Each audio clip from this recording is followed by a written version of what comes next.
Hello everybody, I welcome you all in today's session of Science Vichar. Today we will be discussing the very first chapter of class 9th NCERT chemistry, that is matter in our surroundings. Now surroundings means whatever is there around us, that indicates our surroundings. जो भी चीज़ें हमारे आसपास present हैं, हम जो air breathe करते हैं, the water we drink, the food we eat, जो भी आप prominent examples, animals, plants, birds, flowers, कुछ भी आप चीज़ें जो देखते हैं, आप डस्ट पार्टिकल्स, प्लैनेट्स, सन, कुछ भी कंसिडर कर सकते हैं. जो भी चीज़ें हम देखते हैं या जो भी चीज़ें यूनिवर्स में एग्जिस्ट करती हैं, वो सारी चीज़ें एक दूसरे से अलग हैं. कैसे अलग हैं? They are different in size, they are different in appearance, they are different in textures. तो आप मुझे बता सकते हैं कि क्या इनमें कोई चीज़ कॉमन है? Is there anything common between all these different things which are different from each other? Yes, there is a thing जिसको हम मैटर कहते हैं.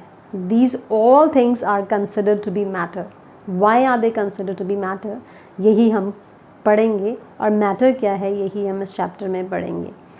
कुछ पुराने फिलोसोफर्स की फ़िलॉसफी के अकॉर्डिंग साइंटिस्ट्स ने ये कंसिडर किया कि जो भी दुनिया में चीज़ें एग्जिस्ट करती हैं, they are made up of panchtatva. Panchtatva means 5 major elements या कंपोनेंट से वो चीज़ें बनी हैं. और वो 5 एलिमेंट्स क्या हैं? Air, water, earth, fire and sky. So ये 5 कंपोनेंट्स मिल करके उन सारे चीज़ों को जिसे हम मैटर कंसिडर कर रहे हैं वो बनाते हैं. But it was not that much acceptable concept. Later on कुछ मॉडर्न साइंटिस्ट आए, उन्होंने कंसेप्ट दिया कि जो मैटर है इसे हम क्लासीफाई कर सकते हैं ऑन द फिजिकल अपीयरेंस, जिसके बेसिस पे हम सॉलिड, लिक्विड और गैसेस पढ़ते हैं, और केमिकल कंपोजिशन के बेसिस पे उसे कैसे डिस्क्राइब किया जाता है, कैसे क्लासीफाई किया जाता है एलिमेंट्स, मिक्सचर्स और कंपाउंड्स के फॉर्म में. So in this first chapter we will be discussing कि मैटर को हम फिजिकल अपीयरेंस के बेसिस पे कैसे क्लासीफाई करेंगे. बट सबसे पहले मैटर होता क्या है हमें ये पता होना चाहिए. What is matter? Anything which has mass and occupy space, that is called matter. Means कोई भी चीज़ जो मास शो करती है और स्पेस ऑक्यूपाई करती है, उसे हम मैटर कहते हैं. Now what is this? Now what is this mass? Mass क्या है? The quantity of substance, the quantity of substance present in it.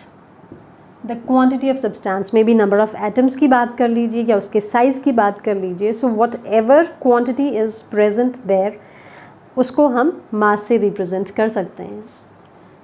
और अच्छे से समझने के लिए हम बता सकते हैं मास हमेशा कांस्टेंट रहता है. ये हमेशा आप अपने माइंड में रखिएगा कि मास, आप कहीं भी चले जाइए, आप स्पेस में चले जाइए, अर्थ पे मास हमेशा कांस्टेंट है. इसे आप वेरिएबल या वेरी नहीं कर सकते हैं. It is always constant everywhere. आपको ये अलग अलग नहीं मिलेगा, सेम मिलेगा. और तीसरी सबसे इम्पॉर्टेंट चीज़ अबाउट मास कि मास कभी भी ज़ीरो वैल्यू नहीं देता है. It can never be zero. जबकि वेट ज़ीरो हो सकता है, वेट वेरी भी करता है, मास कैन नेवर बी ज़ीरो. दूसरी चीज़ स्पेस. कोई भी चीज़ जो एग्जिस्ट करती है वो एक स्पेस भी ऑक्यूपाई करती है. अब एक सिंपल सी मेरे हाथ में जो आपको चीज़ नज़र आ रही है, एक मार्कर है. अगर मैं इसे टेबल पे रखती हूँ, if I am holding it in my hand, या मैं टेबल पे रखूँगी इसको, तो एक ये स्पेसिफिक जगह को घेरेगी, ऑक्यूपाई करेगी. तो यही दो चीज़ें अगर कोई भी चीज़ फॉलो करती है या बियर करती है तो उसे हम मैटर कह सकते हैं. So anything which has this mass and occupy space, that is called matter. अगली चीज़ जो हम पढ़ेंगे that is the nature of matter. Nature of matter. कुछ साइंटिस्ट्स ने माना कि नेचर जो मैटर है, it is continuous in nature. Now what does it mean? कुछ नहीं माना, it is particulate in nature. Now what does it mean? अब कॉन्टिन्यूस है कि पर्टिकुलेट है और इनका क्या मतलब है हमें क्या पता। व्हाट शुड वी से कि मैटर क्या है, इसका हम क्या बता सकते हैं कि नेचर क्या है। कुछ साइंटिस्ट ने माना it is continuous in nature. Continuous means जो लगातार, मतलब एक सार है जो लगातार आगे बढ़ रहा है या लगातार एक फॉर्मेशन अपनी दे रहा है। आप कह सकते हैं which does not exist in a separate form, it is existing in the single form, in unbroken form, जिसे ब्रेक नहीं किया जा सकता। But it was not very much accepted again. कुछ एक्सपेरिमेंट्स किए गए, जैसे एक ग्लास शीट है, ग्लास शीट है, आप ग्लास ले लीजिए, आपने आपकी लाइफ में कभी ना कभी कप या ग्लास आपसे इंटेंशनली या अनइंटेंशनली टूटे होंगे। तो आपने क्या ऑब्जर्व किया है कि जब ग्लास शीट नीचे गिरती है या ग्लास नीचे गिरता है तो क्या वो एज इट इज़ रहता है? नहीं, वो टूट जाता है और बहुत सारे पार्टिकल्स में ब्रेक डाउन हो जाता है, बहुत सारे उसके टुकड़े हो जाते हैं। तो वो जो पार्टिकल्स या उसके जो टुकड़े हैं यही इंडिकेट करते हैं कि glass sheet is made up of so many tiny particles, जो टेक्सचर में तो सेम है बट साइज़ और शेप अलग अलग हो सकती है जब वो टूटते हैं, राइट। सो इस बेसिस पे माना गया कि जो मैटर है it is not continuous but it is particulate in nature. दूसरा एग्जाम्पल आप ले सकते हैं, एक सिंपल सी activity. If we are taking a simple glass of water, जैसे अगर मैं आपके सामने एक टैप वाटर लेती हूँ, this is crystal clear tap water, और इसके लिए इसमें मैं ऐड करूँगी ये टेबल सॉल्ट है, and I will be adding table salt into it. ये टेबल सॉल्ट मैंने लिया है and I will be putting this table salt into it. अब मैं इसे स्टर कर रही हूँ, आई एम स्टरिंग इट। अब थोड़ी देर बाद आप देखेंगे कि अभी आपको मिल्की नज़र आ रहा है, थोड़ी देर बाद आप देखोगे कि ये पूरा का पूरा जो नमक है इसमें डिज़ोल्व हो गया है and I will be getting the transparent solution. मुझे बिल्कुल क्रिस्टल क्लियर पानी नज़र आएगा थोड़ी देर के बाद। सो कहने का मतलब ये है कि आप सब ने अपनी लाइफ में ड्यूरिंग लॉकडाउन तो स्पेशली बनाया होगा। आप देख सकते हैं मिल्की से नाउ द पार्टिकल्स, अब मैं देख सकती हूँ पार्टिकल्स हिल रहे हैं इसमें, and later on they will be settling down with in the water, और मुझे ट्रांसपेरेंट पानी मिलेगा इसमें। तो इसका क्या मतलब है कि जो पानी है, जो सॉल्वेंट है, जो मेरा लिक्विड है, उसमें जो नमक है वो पूरी तरीके से डिज़ोल्व हो जाएगा। तो ये कौन सा मैजिक है कि नमक कहाँ चला गया, शुगर में अगर ऐड करती हूँ तो वो शुगर कहाँ छुप जाती है। तो ये कोई मैजिक नहीं है but it's a simple logic कि जो नमक या हम पार्टिकल्स, शुगर पार्टिकल्स ले रहे हैं वो with in the solvent, with in the liquid जाके घुल जाते हैं, पर वो जाते कहाँ हैं। सो इसके लिए एक सिंपल सी चीज़ समझने वाला कंसेप्ट है कि ये जो लिक्विड के पार्टिकल्स हैं या मॉलिक्यूल्स जो मैं यहाँ पर ड्रॉ कर रही हूँ, इसके बीच में आपको स्पेसेस नज़र आ रही हैं, and if I am putting, मैंने ये जो स्पेस बनाई है और इसमें जो डॉट्स रिप्रेजेंट कर रही हूँ, ये है हमारा नमक जो हमने ऐड किया है इसमें। नाउ इस डॉट को मैं रिप्रेजेंट कर रही हूँ कि these are my salt crystals और शुगर क्रिस्टल्स, और ये इन स्पेसेस को, जो खाली स्पेसेस मुझे नज़र आती हैं, जिसे मैं कहती हूँ इंटर पार्टिकल स्पेसेस या इंटर मॉलिकुलर स्पेसेस।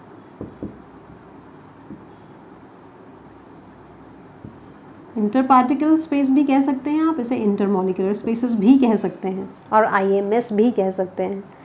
सो ये जो नमक या चीनी के क्रिस्टल्स हैं ये इन स्पेसेस में जाके अपनी जगह ऑक्यूपाई कर लेते हैं और वहाँ जाके सेटल डाउन हो जाते हैं, इसलिए हमें ये नज़र नहीं आते हैं। सो इस बेसिस पे हमें ये मानना पड़ा या ये कंसिडर किया गया कि जो नेचर ऑफ मैटर है that is particulate in nature, it is made up of so many tiny particles. Next thing, particulate के बेसिस पे, पार्टिकल्स के बेसिस पे अगर हम बात करें नेचर ऑफ पार्टिकल्स की, पार्टिकल्स का नेचर क्या है, तो सबसे पहले हम डिस्कस करेंगे कि जो पार्टिकल्स हैं जिसकी हम बात कर रहे हैं, आप कह सकते हैं कि जो भी मैटर है उसमें जितने भी पार्टिकल्स हैं they are very small in nature. सबसे पहला feature, the particles are very small in nature, very small in size, sorry nature नहीं बोलेंगे, वेरी स्मॉल इन साइज। कोई भी एग्जाम्पल ले सकते हैं। अब घर पे हमारे पास we do not have the salts, chemicals नहीं होते हैं, तो एक सिंपल सा एग्जाम्पल मैं आपको देना चाहूँगी। This I have taken Ujala in the water, in transparent water I have put 2 drops of Ujala, जो आप कपड़े वाइट क्लोथ्स के लिए यूज़ करते हैं। और इस उजाला की जो मैंने 2 ड्रॉप्स इसमें डाली हैं, अगर मैं एक और ग्लास लूँगी जिसमें मैंने ट्रांसपेरेंट पानी लिया है, जिसे मैं डाइल्यूट करूँगी, ये मैंने डाइल्यूट करने के लिए ही लिया है। अब आप देखिए मैंने इसमें पानी डाला है, ज़्यादा पानी मैंने ट्रांसपेरेंट लिया था, तो इसमें ये डाइल्यूशन आप देख सकते हैं। And you can see the difference कि जो कम डाइल्यूशन वाला पानी है वो ज़्यादा डार्क है, और जिसमें मैंने और ज़्यादा पानी ऐड कर रहे हैं, वाइट ट्रांसपेरेंट पानी ऐड कर रहा है, उसमें और इसके कलर में देयर इज़ अ वेरिएशन। ठीक है, ये डार्क है और ये लाइट शेड है। अब अगर मैं इसको और डाइल्यूट करती हूँ, this is again the salt water, I am just using it as an example. अब मैं इसको अगर इसमें डालती हूँ तो ये और लाइट शेड का हो जाता है। इसका मतलब क्या है, आप जितना ज़्यादा डाइल्यूट करते जाएंगे वो पानी जो है हमें लाइट टोन में मिलता रहेगा। बट आप 4 to 5 डाइल्यूशंस के बाद देखेंगे कि पानी का जो शेड है, जो पर्पल शेड था, वो बहुत कम होता जा रहा है, but still it is visible कि उसमें ट्रांसपेरेंट पानी से थोड़ा सा वेरिएशन है, हल्का सा उसमें ब्लू टोन है। So what does it indicate? It indicates कि पार्टिकल्स इतने स्मॉल हैं साइज में कि वो स्टिल हमारे लिए विजिबल हैं इतनी डाइल्यूशंस के बाद। So they are very small in size. Number 2, they are constantly moving. The particles are constantly moving in all the states of matter, चाहे वो solid है, चाहे वो liquid है, चाहे वो gases हैं। एक बहुत सिंपल सा एग्जाम्पल मैं आपको दूंगी। गैसेस की अगर हम बात करें, आपके घर में आपने मंदिर में पूजा करते हैं, अगरबत्ती जलाते हैं, अगर अनलिट इंसेंस स्टिक को अगर आप देखते हैं जो जलाई नहीं गई है, क्या आपको उसकी खुशबू दूसरे रूम तक जाती है? बिल्कुल नहीं जाएगी। बट जब आप इंसेंस स्टिक को लिट ऑन करते हैं, आप उसे जलाते हैं, तो by the medium of air आप वो जो गैस है, उसके जो फ्यूम्स हैं, वो आपको दूसरे रूम या पूरे घर में फैलते हैं। पूरे मतलब आपका जो हाउस है वो पूरा खुशबू मतलब उसमें भर जाती है। So why does it happen? ऐसा क्यों होता है? क्योंकि जो पार्टिकल्स हैं दे आर मूविंग, और वो एयर एक मीडियम है जो उन पार्टिकल्स को हवा के थ्रू दूसरे डायरेक्शंस तक या दूसरे रूम्स तक लेके जाती है। लिक्विड्स में भी पार्टिकल्स मूव करते हैं, बट सॉलिड्स में क्या ये मूव होते हैं? Yes, they do keep on moving. हम ये नहीं बोल सकते कि ये बहुत फास्ट मूव करते हैं। They are so much tightly packed in the solids कि उसे हम मूवमेंट का नाम ना देते हुए हम बोल सकते हैं कि they keep on vibrating in the solid matters या सॉलिड सब्सटेंसेस। जब आप सॉलिड सब्सटेंसेस की बात करते हैं तो सॉलिड में पार्टिकल्स जो है they are very much tightly arrange, बिल्कुल एक दूसरे से जुड़े हुए होते हैं कि इनका जो इंटरमॉलिक्यूलर स्पेस है that is very much less, but still there are the spaces left between them. तो ये जो इंटरमॉलिक्यूलर स्पेस जो बहुत कम हमें सॉलिड्स में नज़र आता है, इसमें ये जिसको मैं ब्लैक कलर से शो कर रही हूँ, इंडिकेट कर रही हूँ, यहाँ पे वाइब्रेशन होती है टू एंड फ्रो मोशन में, विच इज़ ऑलवेज देयर। तो इसलिए हम कह सकते हैं कि in all the states of matter it is moving. तीसरी चीज़, एक ये बहुत स्मॉल है साइज में पार्टिकल्स, दूसरा they are constantly moving, and तीसरी चीज़ जो मैंने आपको यहाँ समझाई that particles have spaces between them, they have intermolecular spaces between them. Means ये जो पार्टिकल्स की अगर हम बात करें, सॉलिड्स में they are very much tightly arrange, liquids में they are arranged in this way, और गैसेस की अगर हम बात करें तो they are very much loosely packed. और इसमें जो मॉलिक्यूलर अरेंजमेंट है उसमें गैसेस को बहुत ज़्यादा स्पेस मिलती है। तो spaces are present between these particles, चाहे वो लिक्विड्स की बात कर रहे हैं हम, चाहे वो सॉलिड्स की बात कर रहे हैं, चाहे हम गैसेस की बात कर रहे हैं। So there are the intermolecular or interparticle spaces present between these particles. Number 4, the force of attraction.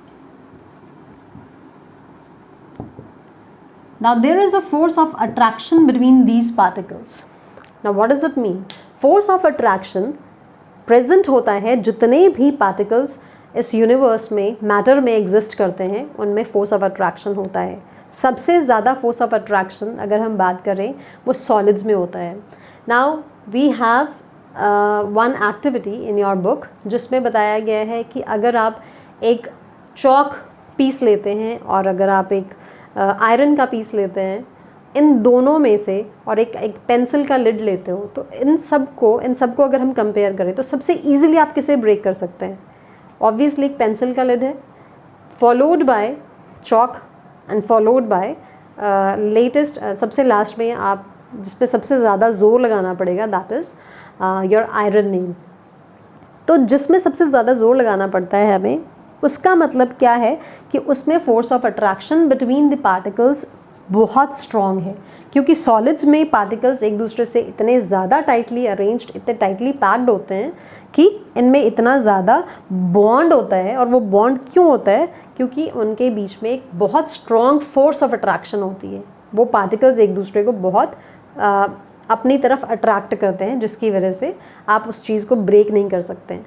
Liquid जो चीज़ है, लिक्विड इसीलिए आप किसी भी चीज़ में जब कोई भी लिक्विड डालते हो वो उस चीज़ की शेप ले लेती है, बिकॉज वहाँ पे जो इंटर पार्टिकल स्पेस है वो ज़्यादा है and you can make that particular liquid movable. किसी भी चीज़ में, किसी भी जार में, कप में, प्लेट में, आप जिसमें भी डालोगे वो उसी का शेप ले लेती है. एंड जो गैसेस हैं इसमें सबसे कम फोर्स ऑफ अट्रैक्शन होता है, क्योंकि पार्टिकल्स के बीच में जो स्पेस होती है वो सबसे ज़्यादा होती है.